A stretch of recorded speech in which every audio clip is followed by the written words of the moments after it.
Praise the Lord, hallelujah. भाई और बहनों, सलाम आप सबको। आज लाइट गई हुई है, अभी अभी बारिश हो रही है। मैं सबसे पहले इस कार को, मेरे शरीर को मैं यीशु के खून के नीचे, यीशु के नाम से ढक लेता हूँ। और जो भी इस कार को मेरे हाथ से छीनने की कोशिश करेगा, परमेश्वर उसका सब कुछ उसके हाथों से यीशु मसीह के नाम से छीन लेगा। ये मैं दंड के तौर पर उसे घोषित करता हूँ, क्योंकि मैं कुछ दिनों पहले मैंने फ्लैट किराए से लिया था, और वहाँ से मैं अच्छे अच्छे पोस्ट लगातार ये कर रहा था। जैसे शॉर्ट भी डाल रहा था, शॉर्ट भी अपलोड कर रहा था, पोस्ट भी ये कर रहा था। शैतान को बड़ी तकलीफ हो गई, जो शैतान के लोग हैं उनको भी तकलीफ हो गई। और हमने देखा कि किस तरह से उन्होंने मेरी बेटी पर आक्रमण किया। शैतान हमेशा जो कमज़ोर पात्र होता है उस पर आक्रमण करता है। हमने देखा कि यदन की वाटिका में उसने हवा पर आक्रमण किया, और परमेश्वर की योजना को परिवर्तित कर दिया। उसी तरह से आदम और सारे मानव जाति को परमेश्वर के सामने दोषी बना दिया। तो ये कमज़ोर शैतान, डरपोक शैतान और उसके जो चेले चपेटे हैं, जो भी है, मेसोनिक है, शैतान को मान करके गुप्त में उसकी आराधना करके सेवाएं करने वाले लोग हैं, जो भी हैं, ये सब जैसा शैतान काम करता है वैसे वो भी काम करते हैं। अब हम ये जानते हैं कि शैतान तो सर्वशक्तिमान नहीं है। हम ये भी जानते हैं कि शैतान सर्वव्यापी नहीं है। तो वो दुष्ट आत्माओं से, सिस्टम से काम करता है, उनको लालच देता है भिन्न भिन्न प्रकार की, और उनसे काम करता है।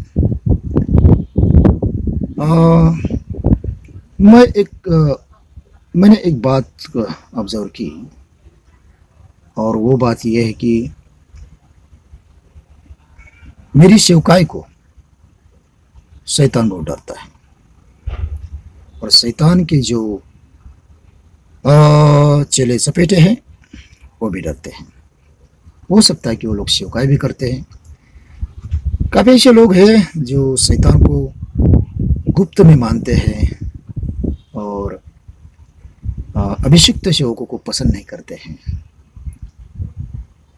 उनकी जरा सी उन्नति उनको खटकती है। तो इससे मतलब जो अनीता के साथ में हुआ, अब अनीता को कल 1 महीना पूरा हो जाएगा शरीर को छोड़ करके, और जो उसके साथ में हुआ ये उसका प्रमाण है। ये उसका प्रमाण है कि शैतान और उसके जितने भी चुने हुए लोग हैं, ये उसको मानने वाले लोग हैं, मेरी सेवकाई को बहुत डरते हैं। अब उन्होंने काफी दिनों से इस बात पर अध्ययन किया होगा। पहले तो अनीता को बीमार रखना चाहते थे, और जिससे कि मेरा खर्चा बढ़ जाए और मैं उसकी देखभाल करने में लगा रहूं, या फिर उसकी देखभाल करने के लिए मुझे किसी और की ज़रूरत पड़े तो मैं शादी करूं, या फिर कोई काम वाले रख लूं या नर्स रख लूं, तो उसके लिए मुझे पैसे की ज़रूरत पड़े तो मैं काम करूं, मैं सेवकाई छोड़ दूं, या किसी के अधीन में जा कर के काम करूं। तो अधीन में कौन लेने वाला है? यही लोग होते हैं, क्योंकि इनके पास में पैसा होता है। तो ये गुप्त में शैतान के सेवक होते हैं। हम उनके अधीन जाते हैं तो हम भी शैतान के सेवक बन जाते हैं। इस तरह से काफ़ी लोग शैतान की सेवकाई डायरेक्टली या इनडायरेक्टली करते हैं। मैं नहीं करना चाहता। अब अनीता के साथ में जो हुआ, ये इसलिए हुआ कि अब उन्होंने स्टडी किया, उन्होंने देखा कि ये कुछ भी करो, पीछे हटने को तैयार नहीं। कुछ न कुछ सेवकाई करके ये सेवकाई करता है, वचन शेयर करता है, और अटैक हमेशा हम पर ही करता है। इसका वचन भी मतलब ऐसा होता है कि जो चुपता है, जो सच्चाई को प्रदर्शित करता है। तो इन्होंने सोचा क्या करें। बैठकर इन्होंने चर्चा की होगी, पता नहीं कितने शैतान की संस्थाएं एकत्र आई, कितने लोग एकत्र आए, और फिर ये गांव तक पहुंच गए। जो मेरे भाई का ससुराल था वहां तक पहुंच गए। वहां के कुछ लोगों को अपने जाल में फांस लिया। यहाँ तक कि अनीता के जो करीबी रिश्तेदार है उनको भी अपने जाल में फांस लिया, उनको पटा लिया, क्योंकि ये खुद तो अनीता को मार नहीं सकते थे। अब इन्होंने सोचा कि अनीता को हमेशा बीमार रखने का कोई फायदा नहीं। क्यों? क्योंकि ये घर में रह करके सेवकाई करता है, तो अनीता की देखभाल करते हुए ये हमेशा वीडियो अपलोड करता रहेगा, बाइबल पढ़ेगा, थोड़ा सा 1 घंटा अध्ययन करेगा, प्रभु से वचन लेगा, उस पर स्टडी करेगा और वीडियो अपलोड करता रहेगा। तो इससे अनीता को बीमार रखने से कोई फायदा नहीं, इससे इसकी सेवकाई तो बंद होने वाली नहीं, यह हमें परेशान करता रहेगा। तो ये जानते हैं कि अनीता और मैं, हम दोनों 20 साल से, मेरी बेटी है वो 20 साल से मेरे साथ में लगातार रह करके सेवकाई करती है। 4 साल के पहले वो ठीक ठाक थी, हालांकि उसका पोलियो का प्रॉब्लम था, उसका हृदय का ऑपरेशन हुआ था, फिर भी वो अच्छी तरह से बोल सकती थी, चल सकती थी। तो इन्होंने सबसे पहले उसके बोलने पर ये किया कि ब्रेन स्ट्रोक के कारण वो बात करना उसका ये हो गया, गड़बड़ा गया, ठीक से बात नहीं कर पाती थी। हम जिस तरह से साधारण लोग बात करते हैं वैसा बात नहीं कर पाती थी, ठीक से गाना नहीं गा पाती थी, लिमिटेड परमेश्वर की आराधना कर सकती थी, हालेलुया बोलती थी, धन्यवाद यीशु बोलती थी, कोटि कोटि धन्यवाद बोलती थी, यीशु यीशु महान है बोलती थी। लेकिन हम जिस तरह से गाना गाते हैं, स्तुति आराधना करते हैं, उतना उसको नहीं होता था। गाने के कुछ लफ्ज वो बोल सकती थी। उसको ब्रेन स्ट्रोक होने के बाद में उसके मोरल जो ये है, उसका जो मोरल है उस पर बड़ा गहरा असर हुआ, थोड़ा सा निराश हो रहने लगी। हम लोग प्रार्थना करते थे कि वो अच्छी तरह से बात कर सके। मैं प्रार्थना करता था, प्रभु कुछ चमत्कार कर। अब उसमें एक प्रॉब्लम ये था, कभी कभी बच्चे जो है होते वो, अब हम गलतियां करते तो बच्चे तो करेंगे ही। प्रभु ने उसे कहा था कि वो यदि ज्यादा से ज्यादा अन्य भाषा में बात करेगी तो वो अच्छी तरह से बात कर पाएगी। जब भी वो 10-15 मिनट या 20 मिनट अन्य भाषा में बात करती तो वो पूरा दिन काफी अच्छा बात कर सकती थी। मैंने कई बार ऑब्जर्व किया, उसको बताया भी, लेकिन इस बात को बहुत ज़्यादा उसने कभी सीरियस नहीं लिया। जब आराधना होती थी तो अन्य भाषा में बात करती थी, कभी कभी पवित्र आत्मा उस पर उतर आता था तो वो अन्य भाषा में बहुत ज़्यादा बात करती थी, तब काफ़ी नॉर्मल उसकी लैंग्वेज हुआ करती थी, स्पष्ट बोल सकती थी।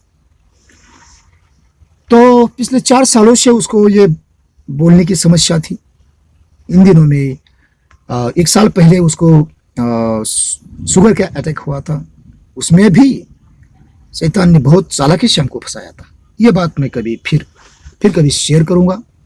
अब मैं यहाँ पर यही बताना चाहता हूँ कि शैतान किस तरह से काम करता है और किस तरह से हमारी सेवकाई को डिस्टर्ब करने की कोशिश करता है या हमें डिस्टर्ब करने की कोशिश करता है।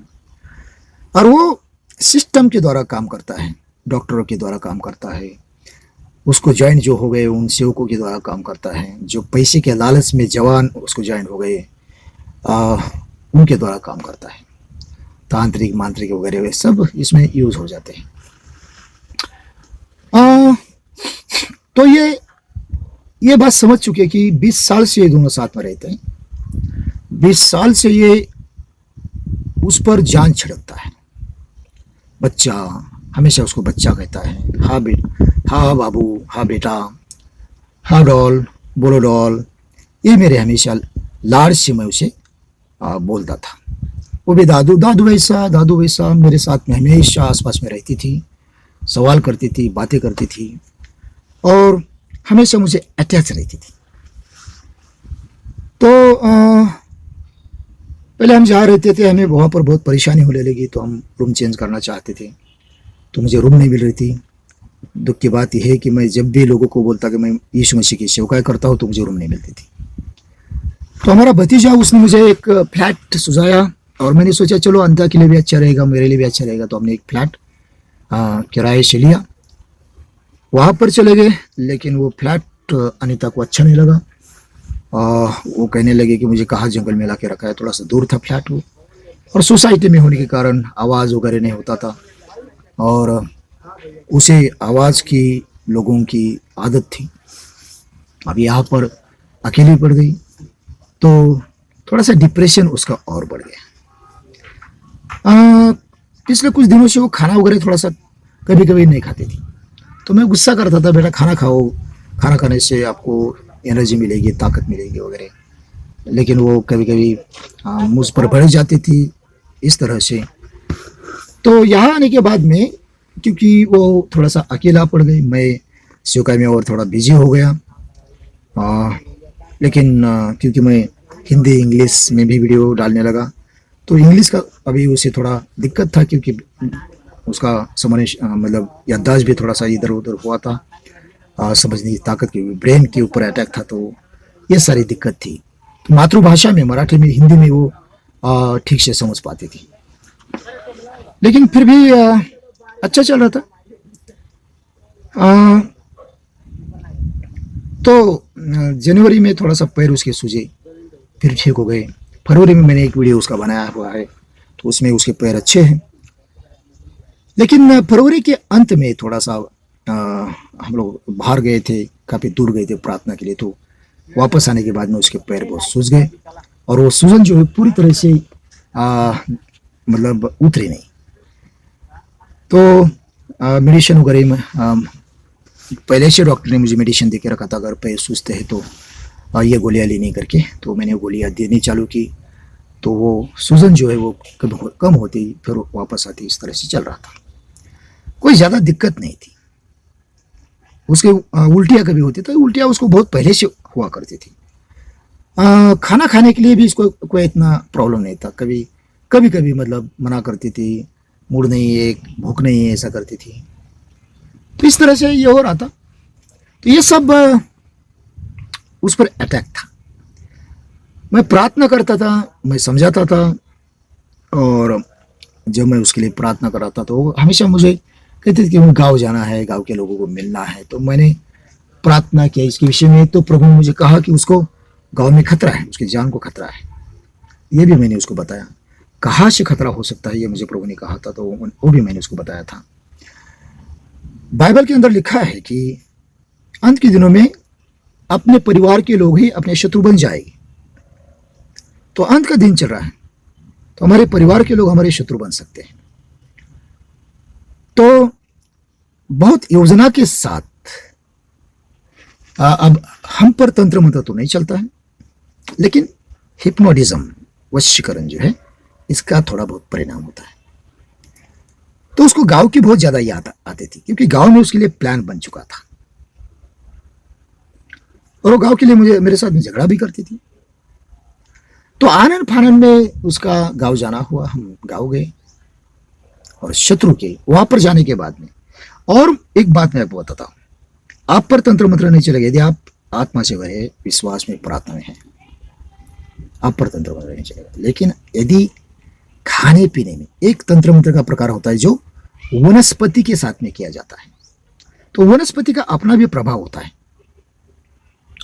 तो वनस्पति के साथ में वो तंत्र मंत्र करके आपको यदि खाने में खिला दिया जाए तो उसका थोड़ा बहुत परिणाम आपके ऊपर हो जाएगा। तो मुझे लगता है मैं वहां पर जाने के बाद में मुझ पर ये प्रक्रिया होने चालू हो गई थी। तो मुझे थोड़ा सा निर्णय लेने में मुझे गुस्सा ज़्यादा आने लगा। थोड़ी थोड़ी बात पर मैं गुस्सा होने लगा और निर्णय लेने में मुझे थोड़ा सा दिक्कत होने लगी। मैं सही निर्णय नहीं ले पा रहा था और उसमें इसको प्रॉब्लम चालू हो गया। तो मुझे थोड़ा सा भ्रम जैसा हो रहा था, गुस्सा भी बहुत आ रहा था। तो आ,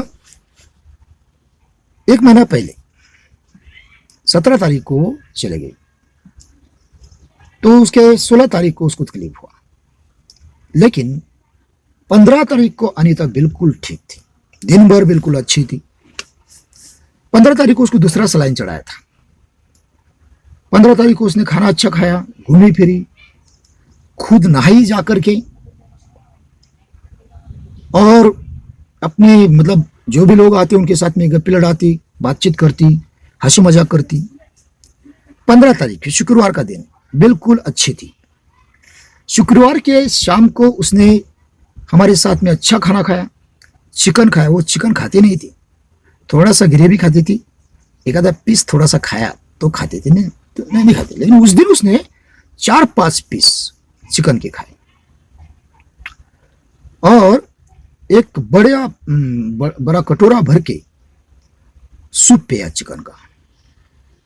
बोले और है क्या? तो अब वो खत्म हो चुका था। तो अब मुझे बड़ा, और हालांकि वो मेरे हाथ से खाया, मुझे बोले कि डैडी आप खिलाइए, और मुझे बड़ी खुशी हुई। मुझे लगता है कि करीबन 7-8 महीने के बाद मैं इतना खुश हुआ था कि आज अनीता ने बहुत अच्छी तरह से खाना खाया, और वो भी मेरे हाथ से खाया, और भी चिकन खाया। अब यहाँ पर एक है कि गांव के लोगों का और काफी लोगों का ये मानना है कि एनीमिया जब होता है, मतलब क्या बोलते हैं उसको, काविल जब होती है, पीलिया। अब काविल में 2 प्रकार के हैं, सफेद और पीली। तो गांव के लोगों को ये पता नहीं है कि यदि एनीमिया हो जाता है तो उसमें मटन खाने से, चिकन खाने से कुछ होता नहीं, वो शरीर के लिए अच्छा है, क्योंकि एनीमिया में इंसान कमजोर हो जाता है, और यदि वो पौष्टिक खा लेता है तो उसे ताकत मिलती है। तो एनीमिया में ये अच्छा है चिकन खाना, मटन खाना, इससे उसको कोई प्रॉब्लम नहीं हुआ। लेकिन लोगों को डॉक्टरों ने ये पता दिया कि उसको ये हुआ था, तो लोगों को लगा कि यार ये हुआ था, उसमें ये खाया, तो मतलब ये भी एक प्लान का भाग था। मेरे पास एक वीडियो है, उसमें एक जो सैतानिक चर्च को ज्वाइन हुआ था वो उससे बाहर निकला है। वो गवाही में बताता है कि इतने सारे डॉक्टर्स आज यूलोमिनिटी, मैसोनिक, सैतानिक चर्च इसको ज्वाइन हो गए, सबसे ज्यादा डॉक्टर ज्वाइन हो गए। तो लोगों को मिस गाइड करना ये भी वो प्लान का ही भाग था। शुक्रवार के दिन अनीता बिल्कुल अच्छी थी। रात को उसने हमारे साथ में गप्पे लड़ाई काफी देर तक, फिर वो खाना खा करके सो गई। सुबह जब उठी तो सुबह से वो बिल्कुल फ्रेश थी, उसको अच्छा लग रहा था। सुबह उसने 5, मुझे याद नहीं ठीक से, लेकिन 4 या 5 बजे उसने टॉयलेट किया। उसको यूरिन अच्छी तरह से पास हो रही थी, यूरिन पास होने में कोई दिक्कत नहीं थी। कई बार क्योंकि यूरिन पॉट हमने उसको ला के दिया था, तो यूरिन कई बार रात में हमें ये किया, तो यूरिन पास होने में, टॉयलेट पास होने में उसे कोई दिक्कत नहीं थी। सुबह 4 बजे उसने टॉयलेट की, अच्छी तरह से पेट खाली हुआ उसका। तो अनीता को कोई समस्या नहीं थी। शुक्रवार के दिन हम गांव से, पुणे से जब हम गांव गए थे, तो रास्ते में उसको बहुत उल्टियां हो गई थी। ये दिन था गुरुवार का दिन। हमने उसको गुरुवार को सलाइन चढ़ाया, उसके बाद में काफ़ी उसको एनर्जी मिली। रात में उसने मेथी की भाजी खाई, शुक्रवार की सुबह भी उसने मेथी की भाजी और रोटी खाई थी, चाय पी थी, सफरचंद बार बार खा रही थी। तो शुक्रवार के रात को और शनिवार की सुबह तक अनीता बिल्कुल ठीक थी। मेरा और मेरी भाभी का थोड़ा सा बहस हुआ था सुबह 8:30 के 9 के करीब, तो उसने हमें डांट भी दिया था, प्रार्थना की थी हमारे लिए, अन्य भाषा में प्रार्थना की, जोरों से प्रार्थना की, और उसके बाद में ब्रश किया, और उसके बाद में चाय पी, बिस्किट खाया, थोड़ा सा सफरचंद भी खाया। तो मैंने कहा कि अभी तीसरा सलाइन चढ़ाने की जरूरत नहीं। उसका मामा नहीं नहीं बोले, नहीं तीसरा सलाइन चढ़ाना पड़ेगा। अनीता ने भी कहा कि मुझे जरूरत नहीं। बोला नहीं बेटा, तू तीसरा सलाइन चढ़ाएंगे तो तू कूदने लगेगी। मुझे एक फोन आया था तो मैं फोन अटेंड करने चला गया। उतने वो डॉक्टर आया, उसने तीसरा सलाइन चढ़ाया। तीसरा सलाइन चढ़ाया, उसके बाद में वो चला गया। उसके कुछ 15-20 मिनट के या आधे घंटे के बाद में उसका जो सलाइन चढ़ाने का जो ये लगाया था, वो एक लड़की जो नर्स का कोर्स कर रही थी उसको बुला करके वो निकाल दिया। तब भी वो अच्छी थी। उस लड़की को उसने खुद पूछा कि तू अब बड़ी हो गई, क्या कर रही तू, मुझे पहचानती क्या, वगैरह वगैरह। उससे बात की। वो लड़की थोड़ा रुक करके चली गई। उसके आधे या पौन घंटे के बाद में अनीता को तकलीफ हो गई। तीसरा सलाइन चढ़ाने के बाद में अनीता को तकलीफ चालू हो गई। वो चिल्लाने लगी, रोने लगी और कहने लगी मुझे तकलीफ तो हो रही है, लेकिन क्या तकलीफ हो रही है मुझे मालूम नहीं पड़ रहा है। तो मैं समझ गया कि ये सलाइन में कुछ गड़बड़ है या सलाइन उसको रिएक्ट कर गया। तो मैं गुस्सा हुआ। मैं बोला मैं उसके ऊपर केस कर देता हूँ, ये करता हूँ। तो ये सब मेरे ऊपर गुस्सा हो गए। वो मामा उसका बोला कि नहीं नहीं पागल हो गया, तुमने झगड़ा किया सुबह इसलिए उसको। अब हमने 8:30-9 बजे झगड़ा किया था, झगड़ा हुआ था हमारा। तब वो हमारे साथ में हमको डांट भी दिया था, हमारे प्रार्थना भी की थी उसने। उसके बाद में ब्रश भी किया था, चाय भी पिया था। वो झगड़ा भी भूल गई थी कभी की। लेकिन इन सब के लिए वो झगड़ा कारण था। और इस तरह से वो सलाइन की बात इन्होंने दबा दी, डॉक्टर को बचा लिया। तो ये सारी प्लानिंग लगती है, सारी प्लानिंग है। किस बात की? अनीता को उड़ाने की प्लानिंग थी वो। इसमें काफी लोग शामिल हैं। और ऐसा क्यों? ऐसा इसलिए कि अगर अनीता चली जाती है तो मैं अकेला पड़ जाता हूं। 20 साल से मुझे उसकी आदत है। तो इनके हिसाब से मैं क्या करूंगा? मैं पागल हो जाऊंगा। उनके हिसाब से या तो मैं नशा करने लगूंगा, मैं भ्रमिष्ट हो जाऊंगा, मैं सेवकाई छोड़ दूंगा। तो उनके हिसाब से वो लोग सोच रहे थे कि मैं ऐसा कुछ करूंगा। हाँ, एक बात है कि जो मैंने मतलब पिछले मार्च के पहले फरवरी के आसपास में जो मैं वीडियो अपलोड कर रहा था, उसमें अभी चेंजेस आया। अभी मैं ज्यादा करके अनीता को लेकर के वीडियो बना रहा हूं, नहीं क्या? तो उसमें वो लोग थोड़ा सा सफल हो गया ऐसा लगता है। लेकिन इसमें भी मैं ये बताने की कोशिश कर रहा हूं कि शैतान और इसके जो पिल्ले हैं, उसके जो बच्चे हैं, सांप के बच्चे, यीशु मसीह ने क्या कहा? सांप के बच्चे। तो ये सांप के बच्चे किस तरह से काम करते हैं, किस तरह से सेवकों को समस्याओं में लाने की कोशिश करते हैं, किस तरह से उनकी सेवकाई को उध्वस्त करने की कोशिश करते हैं, किस तरह से उन्हें अकेला गिराने की कोशिश करते हैं, नहीं क्या? अब किसी परिवार में अगर कोई चला जाता है तो परिवार के अन्य सदस्य होते हैं, माँ बहन भाई वगैरह। मेरे साथ में कोई नहीं था, अनीता थी अकेली। अब अकेली अनीता थी, वो चले जाने के बाद में मेरा हल क्या होगा, नहीं क्या? तो इस बात को उन्होंने भाप लिया, स्टडी किया। हाँ, लेकिन उनको जैसा लगता है वैसा कुछ हुआ नहीं और होने वाला भी नहीं।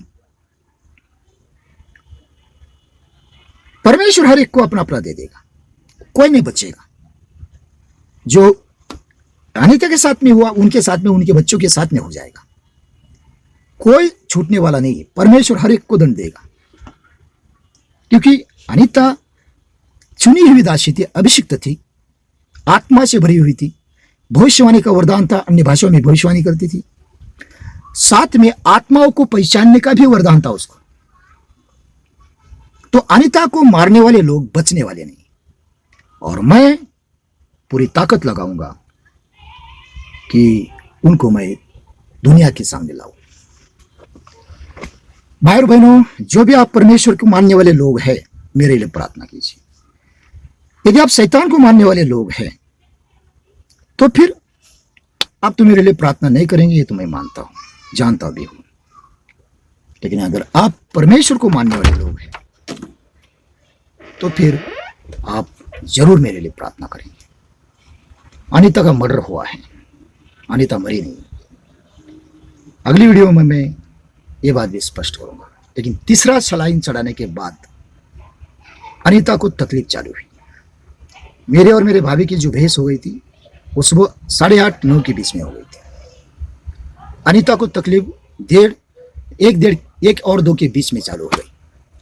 इसके सलाइन चढ़ाने के पहले और सलाइन चढ़ाने के बाद भी 1 घंटा तक अनीता बिल्कुल नॉर्मल थी, सबके साथ में हंस खुल करके बात कर रही थी और बिल्कुल सही मायने में थी। मैंने कहा चाय पी थी, बिस्किट खाया था, सफरचंद खाया था, तो अनीता बिल्कुल अच्छी थी। सलाइन चढ़ाने के बाद में उसको तकलीफ चालू हो गई।